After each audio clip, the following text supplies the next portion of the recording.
అధికారులతో మాట్లాడుతూ వేలాడదీయబడిన యేసు క్రీస్తు ప్రభువాన్ని దేవుడే లేపును, దేవునికి మహిమ కలుగునుగాక.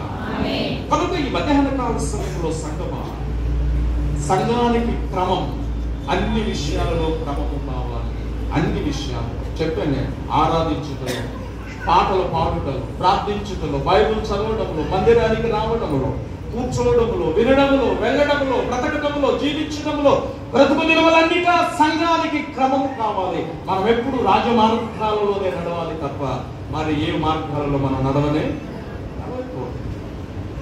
కొరింథీ సంఘానికి పౌలు పత్రిక రాసి ఒక మాట, 14వ అధ్యాయం 40వ వచనం. మొదటి కొరింథీ పత్రిక 14వ అధ్యాయం 40వ వచనం.